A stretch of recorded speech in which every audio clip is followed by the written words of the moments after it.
जय हिंद दोस्तों। मेरा नाम अरविंद कुमार और मेरा चैनल है नॉकआउट 2.0 जिसपे आपको रिएक्शन वीडियो देखने को मिलेगा। अल जवाहिरी के खात्मा का जो वीडियो है खान सर का, उसके बारे में आपको जानकारी मिलेगा, जो कि बहुत बड़ा संदेश है भारत के लिए। और देखें, इसको बाद में हम आपको रिएक्शन देंगे।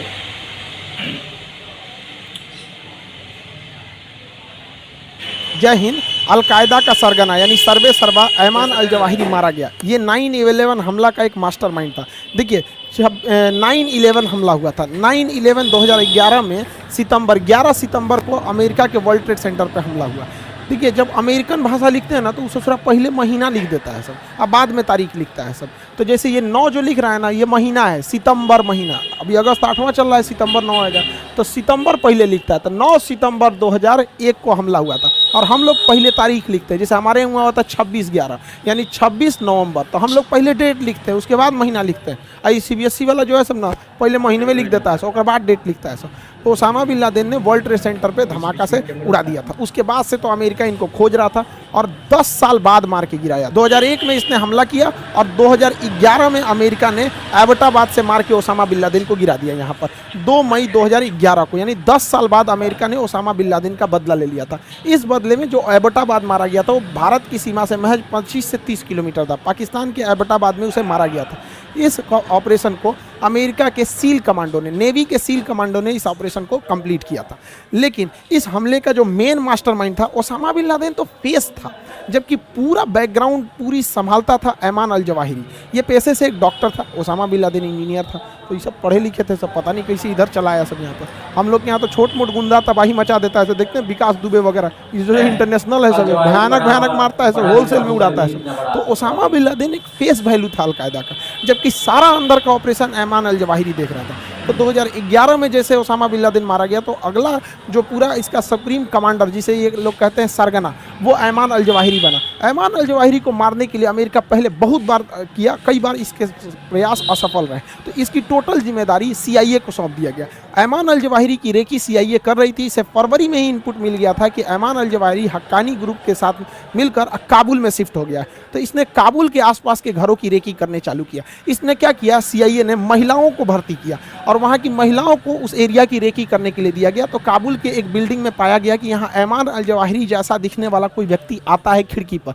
तो यहाँ से कुछ दूरी पर ड्रोन कैमरास को फिट किए गए और सैटेलाइट इमेजिंग ड्रोन से फिगर लाया गया, जिससे ये पता चल गया कि ऐमान अल जवाहिरी अक्सर इस बालकनी में आता है और ये कंफर्म हो गया कि अल जवाहिरी है। तो इसको जो बाइडेन ने परमिशन दिया और संडे के दिन ऐमान अल जवाहिरी को ड्रोन से एक मिसाइल अटैक किया गया, जो सीधे इसके छाती पे घुस गया और ब्लास्ट कर गया। इस ड्रोन के ब्लास्ट में किसी की जान नहीं गई, केवल ऐमान अल जवाहिरी मरा। और देखिए, अगल बगल की बिल्डिंग को भी ज़्यादा लॉस नहीं हुआ है, केवल वो रेलिंग गया है। इसको मारा गया था रीपर मिसाइल से, रीपर ड्रोन से। ये रीपर ड्रोन एक हमलावर ड्रोन है, एक बहुत लंबे समय तक इंडोरेंस कर सकता है हवा में। इसमें हेल फायर मिसाइल लगाई गई थी। इस हेल फायर मिसाइल की खासियत है कि आगे वाले भाग में इसमें गाइडेंस सिस्टम है और पीछे वाले भाग में फ्रेगमेंटेशन है। मतलब इस फ्रेगमेंटेशन मतलब ये नोकीले इसमें धातु के रॉड होते हैं, जो सीधे किसी के व्यक्ति के अंदर घुस सकते हैं। और इसे मारा गया जब, तो ये सीधा यहाँ पे ऐमान अल जवाहिरी खड़ा था, सीधे आके एकदम छाती पे घुस गया। किसी को पता भी नहीं चला। ये ब्लास्ट नहीं होता है, बल्कि धारदार चाकू की तरह शरीर के अंदर घुस जाता है और ऐमान अल जवाहिरी की वहीं पर मृत्यु हो गई। इस मृत्यु के बाद सारे आतंकवादी एक हो गए सब, अलकायदा, तालिबान और पाकिस्तान में पन रहे जो पाकिस्तान का तालिबान है, तहरीके तालिबान पाकिस्तान जो है, TTP जो है, वो सब एक हो गए। और इन तीनों को ये लगने लगा है कि इस हमले में पाकिस्तान ने इसका साथ दिया है और कहीं ना कहीं पाकिस्तान भी सॉफ्ट हुआ है आतंकवाद के मुद्दे पर। अमेरिका जिस तरह से कहता है आतंकवादियों को, पाकिस्तान अब उस तरह से दबाने लगा, क्योंकि इनके पास भिखमंगे हो गए, पैसे नहीं हैं यहाँ पर। तो अब ये तीनों मिलकर इनसे दुश्मनी कर लिया। अब इन चोट्टों को समझ में आ रहा है कि सांप पालेंगे तो एक दिन तुम्ही को काटेगा यहाँ पर।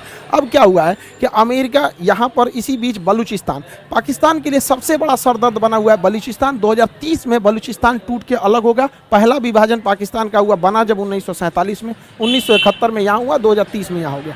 बलूचिस्तान में बाढ़ आया हुआ था और बलूचिस्तान में यहाँ से आर्मी के टॉप कमांडर्स का हेलीकॉप्टर जा रहा था। तो ऐसा कहा जा रहा है कि इसके ऊपर भी वहाँ बलूचिस्तान रिबल्स ने हमला किया था। इस हमले कहिए या दुर्घटना कहिए, इसमें यह पूरा का पूरा हेलीकॉप्टर क्रैश कर गया और उसमें टॉप लेवल के अधिकारी थे। लेफ्टिनेंट जनरल सरफराज अली ये अगले सेना प्रमुख होने वाले थे और इमरान खान के काफ़ी करीबी थे। हमारा चचवा तो ऐसे ही गया, सोचा उसके करीबी मारा गया। दूसरा ब्रिगेडियर अमजद हनीफ, ये ब्रिगेडियर रैंक के थे। ब्रिगेडियर खालिद, ये इतने बड़े बड़े अधिकारी थे। मेजर अहमद, मेजर मन्नान, ये इतने बड़े बड़े अधिकारी इसमें मारे गए हैं यहाँ पे। तो ऐसा कहा जा रहा है कि ये दुर्घटना भी हो सकता है और साथ में या ये भी हो सकता है कि बलूचिस्तान रेबल्स ने यह किया है। देखिए, पाकिस्तान अलकायदा के मारे जाने से यहाँ पे एक बलूचिस्तान रिबल आतंकवादी मतलब उग्रवादी पहले से अलगाववादी हैं। यहाँ तहरीके तालिबान है जो पाकिस्तान को कहता है कि जिस तरह तालिबान ने अफगानिस्तान को कब्जा किया, हम पूरे पाकिस्तान को कब्जा करेंगे। यहाँ अलकायदा मराया है, वो ऐसे ही भड़का हुआ है पाकिस्तान के ऊपर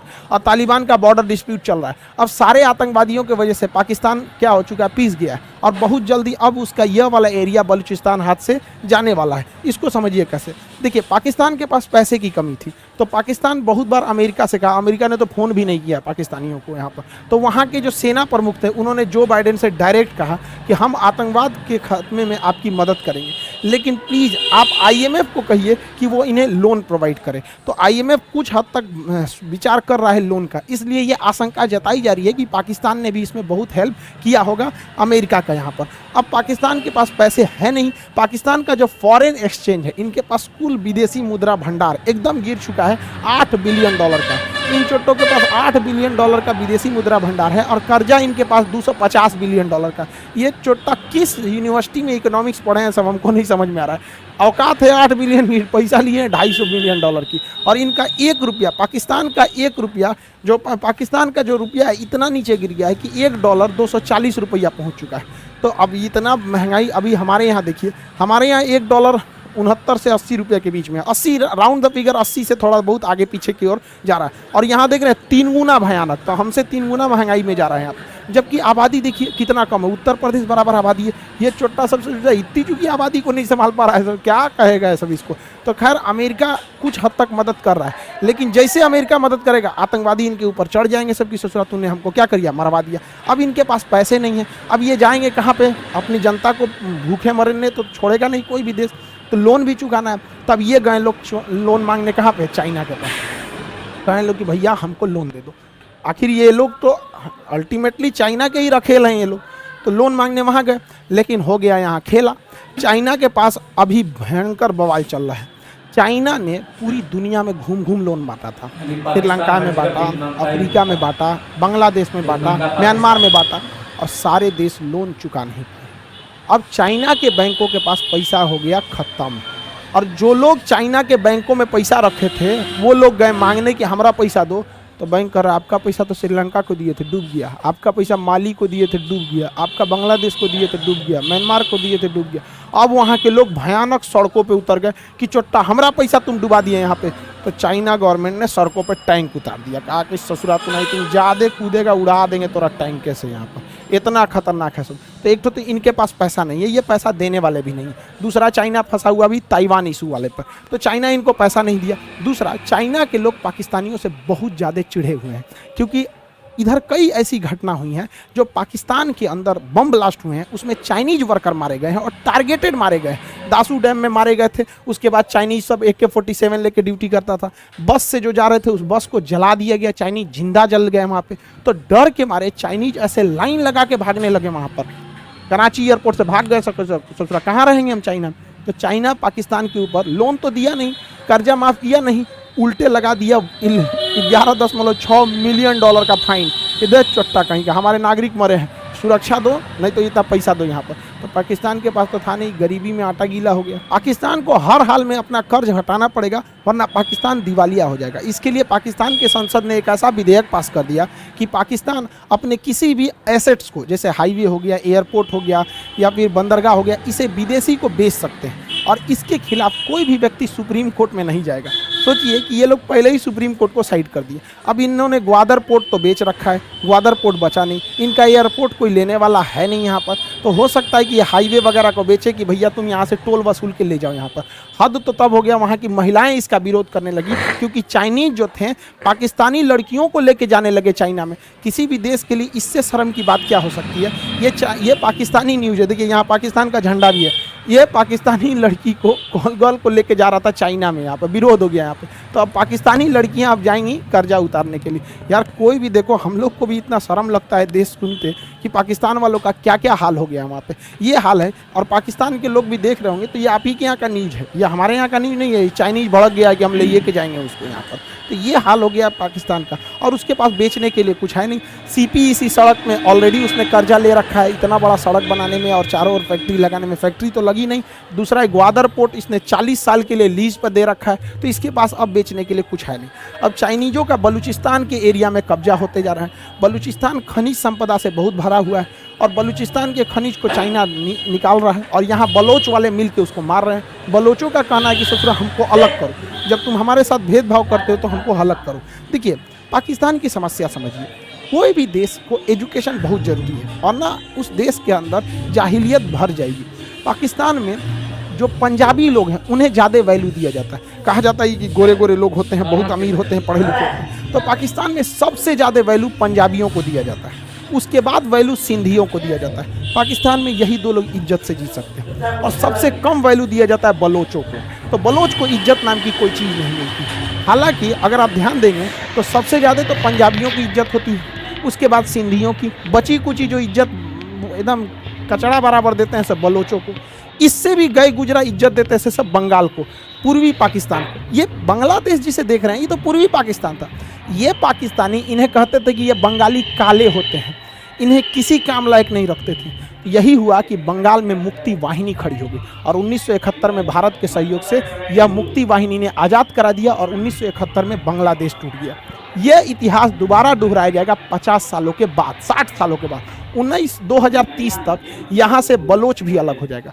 बलोच का कहना है कि ससुरा तुम हमको निम्न कैटेगरी का समझते हो, तो हम क्यों तुम्हारे साथ रहेंगे यहाँ पर। तो बलोच अभी यहाँ से 2030 तक क्या हो रहा है, ये अलग होने की लगभग 99.99 संभावना है कि बलोच अलग हो जाएगा।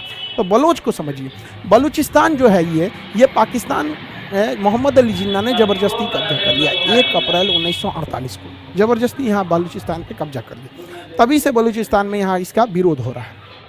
बलूचिस्तान का जो एरिया है, टोटल पाकिस्तान का 40% एरिया है ये बलूचिस्तान, लेकिन यहाँ आबादी इतनी कम है, महज 7% आबादी रहती है, 7%, क्योंकि यहाँ पूरी तरह से पहाड़ और पठार है। लेकिन यहाँ खनिज संपदा बहुत ज़्यादा है। पाकिस्तान के टोटल गैस और पेट्रोलियम का 45% इसी बलूचिस्तान से निकलता है। उसका टोटल खनिज जो मिनरल है, कॉपर है, ये सब है, ये सब बलूचिस्तान से निकलता है।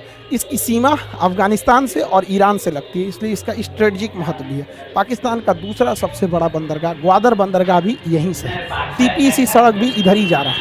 लेकिन इन सारे चीज़ों में बलूचिस्तान के लोगों को रोज़गार नहीं दिया गया, यहाँ कोई भी डेवलपमेंट नहीं किया गया, ना ही कोई कायदे की यूनिवर्सिटी खोली गई, ना ही हेल्थ केयर इंफ्रास्ट्रक्चर को बढ़ावा दिया गया, ना ही किसी इन्वेस्टमेंट को यहाँ लाया गया। यहाँ किसी भी तरह का डेवलपमेंट नहीं किया गया, और उल्टा तो यहाँ पे सेना लगा दिया गया जो यहाँ लोगों को घर में घुस घुस के मार देती है, और चाइनीज़ों को भर दिया गया, यहाँ की लड़कियों को उठा के लेके चले जाते हैं। तो ये एरिया में भीषण बवाल हो गया है। अब इन लोगों का कहना है कि हम क्या रहेंगे, अलग रहना चाहते हैं। तो ये बलोच वाले लोग अलग रहना चाहते हैं। अब यहाँ पे डबल समस्या समझिए कि बलोच जो है, इनको भारत का समर्थन है, ये भारत के मतलब फेवर में रहते हैं। देखिए जब भी बलोच का झंडा देखिएगा तो इंडिया का झंडा साथ में रहेगा। तो बलूचिस्तान में ये अशांति देखकर यहाँ पर तहरीके तालिबान पाकिस्तान, ये भाई साहब देख रहे हैं, ये जो हीरो की तरह है, तो हम लोग के लिए तो ठीक है, ससुरा मार रहा है पाकिस्तान को, मार भाई तुम और तगड़ा एकदम यहाँ पे। तो हम लोग के लिए क्या कचरा, हमारे दुश्मन का दुश्मन हमारा दोस्त। इंटरनेशनल रिलेशन में तो यही होता है, लेकिन हम लोग थोड़ा एथिक्स वाले हैं, खुल के सपोर्ट नहीं कर सकते इनका। लेकिन आप तो समझदार हैं यहाँ पे। तो तहरीके तालिबान कहता है कि हाँ ये अलग होना चाहिए। दूसरा जो बलोच लोग हैं, बलूच, ये भी अब पाकिस्तान से कहने लगे हैं कि हमको अलग करना है। और हद तब हो गई जब फरवरी में इन बलोचों ने पाकिस्तान के 200 रेंजर जवानों को, उनके जो BSF होती है रेंजर, मार के मौत के घाट उतार दिया वहाँ पर। अब पाकिस्तान को समझ में आ रहा है कि 26/11 पे हमला कराओगे, कश्मीर में कराओगे, अब तुम ससुरे खुद मरोगे। अब इसमें भारत सरकार को क्या करना चाहिए, इनका थोड़ा समर्थन करना चाहिए, जो बलोच हैं। अब इसमें ऐसा नहीं कि भारत सरकार ने समर्थन नहीं किया था। 2016 में लाल किले पे से हमारे प्रधानमंत्री मोदी जी ने कहा था कि पीओके और बलोच के लोगों के साथ उनकी सहानुभूति है। इससे बलोच लोगों का मनोबल बहुत बढ़ गया। अब बलोचों का मनोबल बढ़ेगा ना तो ये विद्रोह कर देंगे, लेकिन ये लुका छिपी की तरह नहीं हो पाएगा। और हाँ, ये बात हम समझते हैं कि प्रधानमंत्री हो, राष्ट्रपति, विदेश मंत्री, इनके एक लिमिटेशंस है, ये कुछ भी बातों को नहीं बोल सकते, लेकिन हम लोग तो बोल सकते हैं। हम लोग तो कहते हैं भैया खुला समर्थन है भारत का। बलोच लोगों से कहते हैं कि इशारा समझो, हम लोग भी खुला समर्थन इशारों में ही किए थे मुक्ति वाहिनी का, और 1971 में अलग हुआ था। तो जितने बलोच भाई लोग हैं, आप आगे बढ़ो, हम आपके पीछे अइबे करेंगे, हमारा विक्रांत पीछे से आएगा, सब आएगा यहाँ, बस एक बार आगे बढ़िए।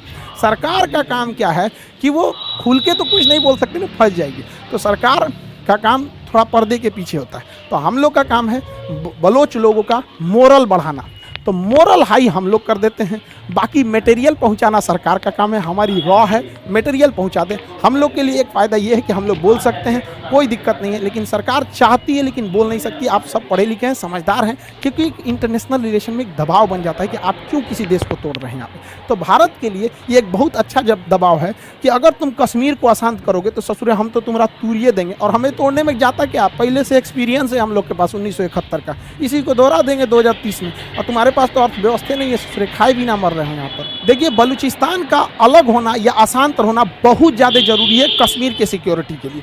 बलूचिस्तान पाकिस्तान का 40% एरिया है।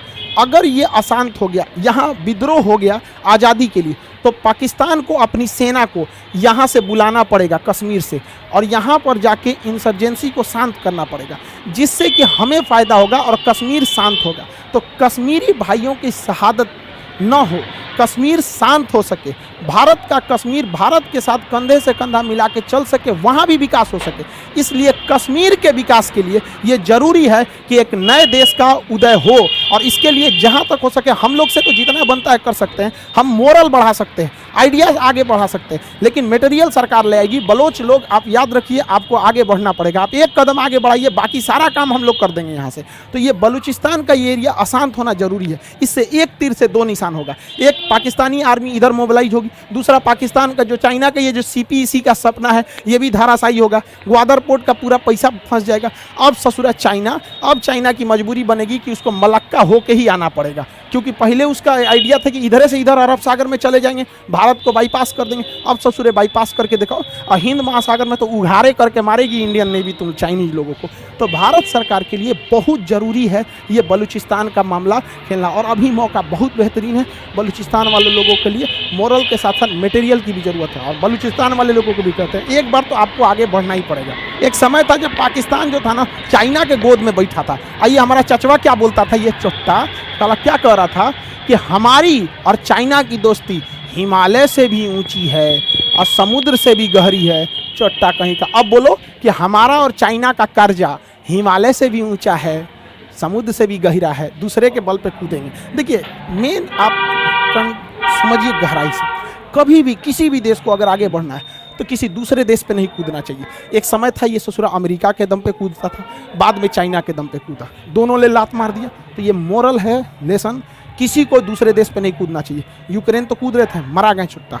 दूसरा कि हर देश को अपने खुद के विकास पे ध्यान देना चाहिए, दूसरे के टांग नहीं लड़ाना चाहिए। हम लोग मंगल ग्रह तक चले गए, ये ससुरा अभी कश्मीर में घुसने के लिए सोच रहा है। तो अगर ये टांग नहीं लड़ाता, कश्मीर से 370 हट गया, धीरे धीरे आने वाली जितने कश्मीर के उग्रवादी हैं सब, ये चोट्टे 30-40 साल में मर जाएंगे सब। उसके बाद नई जनरेशन वो भारत से कंधा मिला के चलेगी, उसको पता ही नहीं चलेगा 370 क्या है। लॉन्ग टाइम में सोचिए आप। दूसरा, हर देश को अपना एजुकेशन पे ज़्यादा ध्यान देना चाहिए। पाकिस्तान ने कभी एजुकेशन पे ध्यान नहीं दिया। और सबसे ज़रूरी, आत्मनिर्भर बनिए। हम लोग आत्मनिर्भर की ओर बनेंगे तो किसी की ज़रूरत नहीं पड़ेगी। और सबसे खतरनाक जो चीज़ किसी देश को बर्बाद कर देता है, धार्मिक लोगों का देश के ऊपर वर्चस्व हो जाना।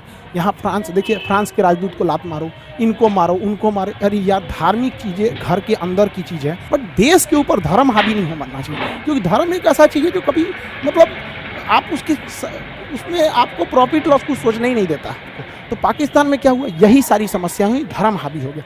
आज पाकिस्तान गया जा रहा है यहाँ पे 2030 तक, ये गारंटी है, लिख लीजिए यहाँ पर कि पाकिस्तान का बलूचिस्तान टूटेगा और उसमें हम लोग भी अपना योगदान देंगे, क्योंकि डिजिटल इंडिया का यही तो फायदा है यहाँ पर, ताकि हम अपनी बात वहाँ तक पहुँचा सकते हैं। एक्चुअली इंटरनेशनल रिलेशन के टॉपिक काफ़ी कॉम्प्लिकेटेड होते हैं। इसमें एक चीज़ को समझने से पहले आपको कई अलग अलग चीज़ों की ज़रूरी होती है यहाँ पर। अब क्लास में क्या होता है कि आदमी पूरा का पूरा एक लंबा लेक्चर लिया रहता है क्लास में, डेली 4 घंटा 5 घंटा, तो एक फाउंडेशन बिल्ट हो जाता है, तो समझने में ईजी हो जाता है। खैर हमारी कोशिश रहती है कि एकदम सरल से सरल भाषा में आपको ये चीज़ों को समझाया जा सके। आई होप आप समझे होंगे। बाकी जो क्लासेज चल रहे हैं वो तो चल ही रहे हैं अपने एप्लीकेशन पे। जो लोग रेगुलर क्लास कर रहे हैं उनके लिए और मेहनत लगा के पढ़ाई कीजिए। आई होप आप इस टॉपिक को समझे होंगे। मिलेंगे नेक्स्ट क्लास में।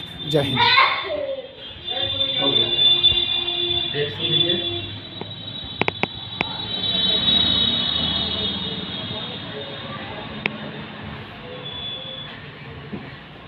तो आपने देखा खान सर को कितनी बड़ी बात कही। भविष्य में जो बलूचिस्तान पाकिस्तान से अलग होगा ही, और ये सत्य है, होकर रहेगा, और हम लोग को बहुत बड़ा फायदा होने वाला है भारतीयों को। जय हिंद, जय भारत।